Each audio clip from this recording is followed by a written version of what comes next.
Clue 1. The overconfident calm. You ever notice how some women move through a room like they've seen this movie before? Nothing surprises them, nothing rattles them. Compliments slide right off like rain on glass. That's not mystery, it's mileage. When she's been desired by many, she learns to manage attention the way a magician manages cards. Effortlessly, with practiced control. You compliment her dress and she smiles, grateful but untouched. It's not that she doesn't appreciate it, it's that she's heard it too many times to feel it anymore. Watch closely the next time you're out together. The waiter flirts. The bartender gives her a little extra eye contact. She doesn't flinch. She doesn't even blush. She's calm, maybe even amused. That's not confidence born from self-love. It's confidence built from repetition. She's played this social dance so many times, she's forgotten what real nervousness feels like. And you? You mistake that coolness for poise when it's really armor. The truth is, women who've been pursued often build emotional calluses. It's not their fault, it's survival. Compliments don't make them glow anymore. They make them analyze. Admiration becomes background noise. So while you're trying to connect, she's scanning, measuring, reading the room like a professional who's seen every trick in the book. Here's the subtle giveaway. Her calm feels rehearsed. It's too smooth, too practiced. She knows how to hold eye contact just long enough to seem intrigued, how to tilt her head when she laughs, how to make silence feel intentional. Every gesture, refined through years of silent auditions she never admits to. Men often confuse the stillness for elegance, but what you're really seeing is detachment in disguise. Because when everything becomes familiar, admiration, attention, attraction, nothing feels special anymore. And the tragedy is, you can't outcharm experience. So, when she smiles at you, remember, you're not the first man who's tried to read that expression, and you won't be the last. Her calm isn't peace, it's performance. And every performance hides the same secret. The act only lasts as long as she wants the audience watching. But what happens when the curtain drops, and her phone starts glowing at midnight? The next clue will show you. Clue 2. The phone phantom.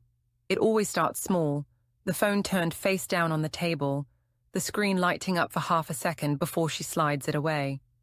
It's just work, she says, and you nod because you want to believe it.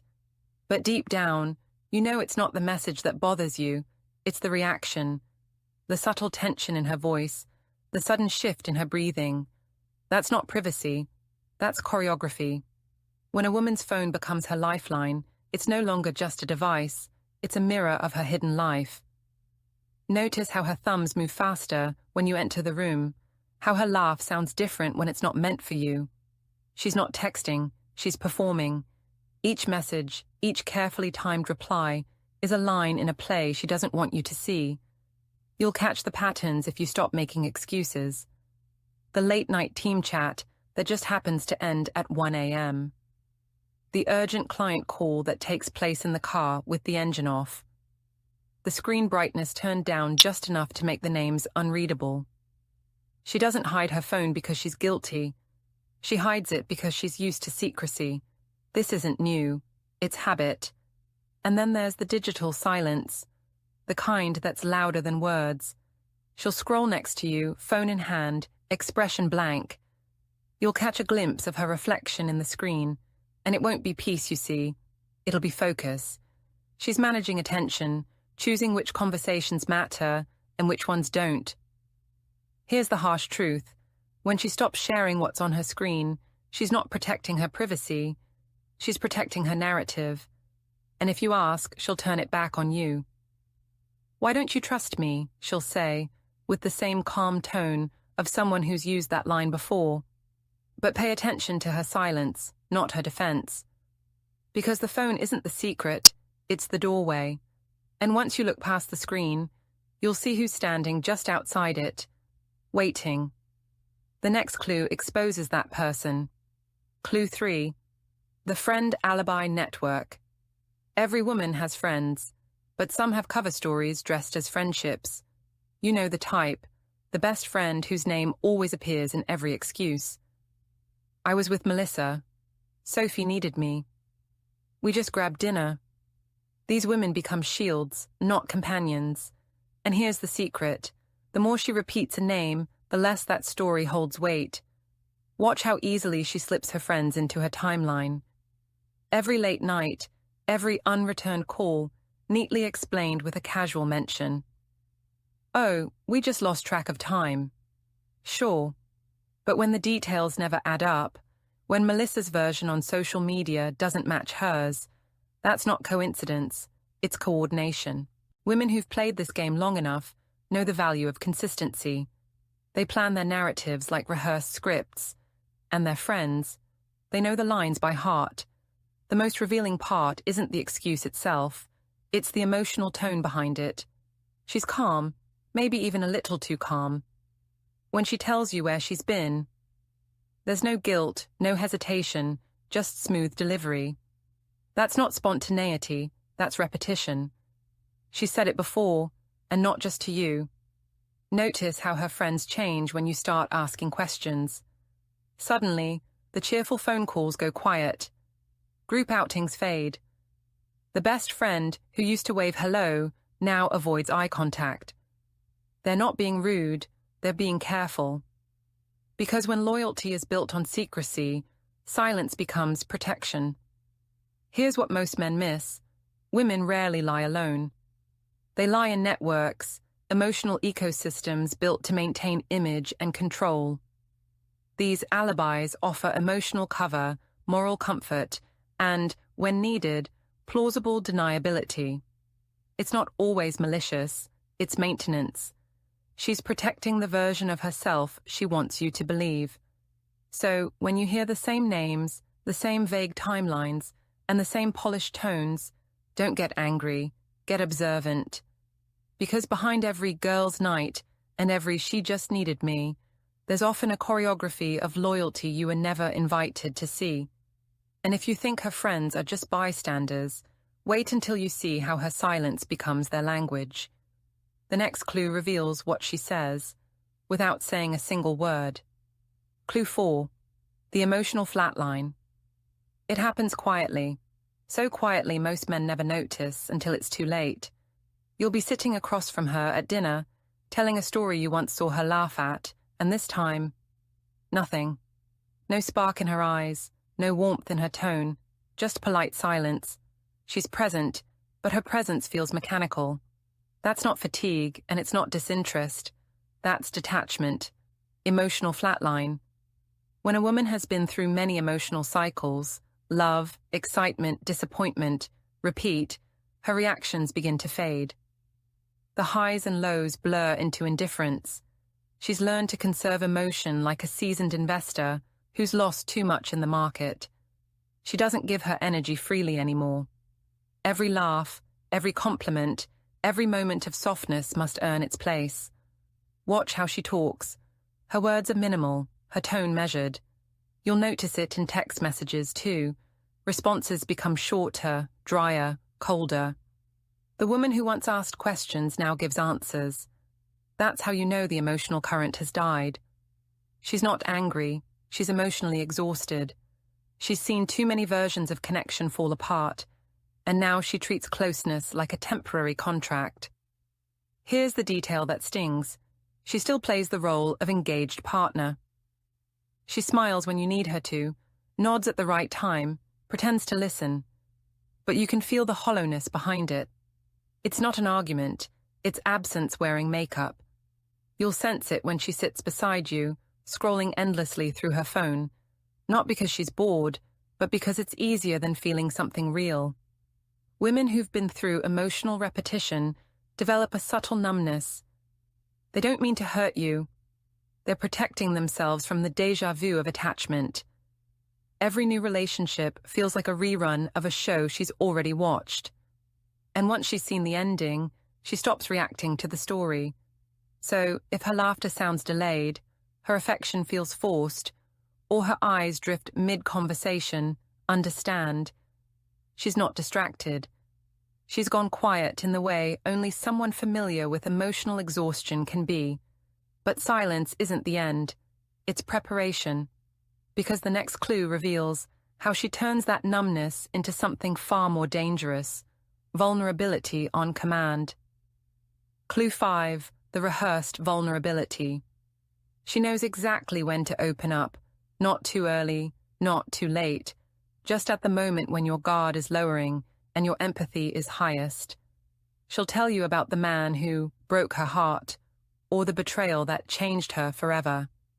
Her voice softens, her eyes lower, and for a second, you feel like you're seeing her soul. But what you're really witnessing is performance. Vulnerability, rehearsed to perfection. Women who have lived through many emotional entanglements learn that pain is power. They've seen how sharing certain wounds draws men in, disarms suspicion, and creates connection on demand. She doesn't fake the story, it's real. But the timing of it, the rhythm, the way she lets the silence hang just long enough for you to say, "You didn't deserve that," that's crafted. She's learned that vulnerability can be currency. Every emotional confession is a strategic investment that makes you feel safe opening up too. And when you do, the balance of power shifts. Now she knows your fears, your weaknesses, your need to protect her. She's not manipulating you maliciously. She's protecting herself by staying one layer above you emotionally. Notice the patterns. The same story told with different names. The same phrases repeated word for word. "I just don't know if I can trust again," or "I'm scared of being hurt." You think you're the one she finally trusts. In reality, you're the next man receiving a well-polished monologue built from past rehearsals. The trick is subtle. She shares enough pain to appear fragile, but not enough to seem broken. She knows that too much sorrow drives men away, so she balances it perfectly. Tears without chaos, sadness without mess. It's the emotional version of lighting herself from the right angle. And the more she opens up, the less you question her. You stop noticing inconsistencies, you stop observing patterns, because now you're invested. Her pain becomes your proof of authenticity. But here's the truth. When emotion becomes a performance, trust becomes an illusion. And when she's mastered vulnerability, the next skill she learns is even colder, turning empathy on and off like a switch. That's the next clue. Clue 6. The empathy switch. At first, she feels like the most understanding woman you've ever met. She listens, nods, remembers small details, and mirrors your emotions so naturally it feels like connection. But then, almost overnight, something changes. The empathy fades. Suddenly, the same woman who comforted you through bad days now watches your frustration with detached curiosity, like she's observing, not feeling. That's not coldness, that's control. Women who have navigated many emotional attachments learn a critical skill: how to turn empathy on and off. It's not cruelty, it's calibration. Too much empathy makes her vulnerable. Too little makes her suspicious. So she toggles between warmth and distance, like adjusting a thermostat. When she wants closeness, her tone softens, her body language opens, her eyes glow with concern. But when she's done investing, everything freezes. You'll feel it instantly. The tone goes flat, the questions stop, the affection dries up. It's emotional regulation disguised as indifference. She's learned through repetition that feelings cost energy, and empathy spent too freely gets exploited, so she saves it for when it serves her. Maybe she'll pour her heart out to a coworker who just got dumped, yet leave you waiting for a simple, "Are you okay?" after your worst day. The imbalance isn't random, it's selective empathy. You'll notice how her compassion depends on context. If she feels seen, valued, or adored, empathy flows like water. But the moment she feels judged, challenged, or bored, it disappears completely. Her care becomes conditional, earned, not given. It's emotional economics at its finest. Give warmth when it guarantees return, withhold it when it risks depletion. What makes this so confusing for men is the contrast. You've seen her kindness. You know she can care deeply. So when she turns cold, you assume it's something you did wrong. But it's not about you. It's about her threshold for emotional labor. And once she learns that she can pull back without losing you, the pattern becomes permanent. You stay, hoping for the warmth to return, not realizing it never left. It's just waiting for the right incentive. But when empathy turns into criticism, that's when you'll see the real face behind the calm. The next clue exposes it. Clue 7. The subtle disdain. It starts as something small. A sigh when you speak, an eye roll when you make a joke. Harmless, you tell yourself. Everyone gets irritated sometimes. But this isn't irritation, it's erosion. What you're seeing is a woman quietly rewriting the story in her head where you were once the hero. Disdain doesn't arrive overnight. It creeps in, disguised as teasing, sarcasm, or just being honest. You'll notice it first in her tone. The softness is gone, replaced with a faint condescension. She corrects you mid-sentence. She mocks your opinions in front of others. Not enough to humiliate, just enough to bruise. That's how subtle disdain works. Small cuts that don't draw blood, but leave you aching anyway. She'll make comments like, "You wouldn't understand," or "That's not really your thing," as if she's schooling a student, not speaking to a partner. This shift isn't random. When a woman has been with many men, she carries comparisons like invisible luggage. She measures without meaning to. Every word, every habit, every flaw gets stacked against ghosts from her past. And to make peace with her own choices, she must convince herself you're somehow lesser. That's the psychology behind her criticism. It's self-justification disguised as superiority. Notice her expression when you speak about something that excites you. There's no warmth, no curiosity, just polite dismissal. She's emotionally checked out, but mentally still evaluating, as if you're being graded on an unspoken scale you'll never see. And when you try to talk about it, she'll say, "You're too sensitive," or "I'm just being real." That's not honesty, it's control. Because the moment you doubt yourself, she regains the upper hand. Here's the trap. Men often try to fix it. You start improving, adjusting, apologizing, hoping to earn back respect. But you can't negotiate your way out of quiet contempt. Once admiration dies, no amount of effort revives it. Her respect isn't lost. It's been redirected to someone else or to herself. And if you think that's painful, wait until you see what happens when disdain turns into distance. Because the next clue isn't about her attitude. It's about where she goes when she no longer wants to be seen at all. Clue 8. The gym excuse. It starts with a burst of energy, a new gym membership, a sudden obsession with self-care, or early morning workouts she never mentioned wanting before. She claims it's about health, discipline, or stress relief, and maybe part of it is. But look closer. This isn't just a fitness phase. It's a transformation with a hidden motive. The pattern is easy to miss because it sounds harmless. "I just want to feel stronger. I'm finally doing something for myself." Admirable words, yes, but watch how the details shift. Her gym bag is always packed, yet you never see her actually work out. The sessions run later each week. Photos appear on her phone that never make it to social media. And somehow, no one she trains with ever has a name. When women seek renewal, they often choose the gym because it's the perfect alibi. It offers routine, privacy, and plausible exhaustion. But for women who've mastered reinvention, it's also camouflage. Every rep and treadmill mile becomes a subtle rebirth, a chance to shed old guilt and attract new attention without ever admitting that's what's happening. You'll sense it in her energy. She comes home glowing, distracted, humming to herself like someone who's rediscovered excitement. But not with you. Her tone softens when she checks her messages. Her smile lingers longer than the conversation requires. It's not the workout that makes her pulse quicken. It's who's watching her transformation unfold. Here's the twist. It's not always about another man.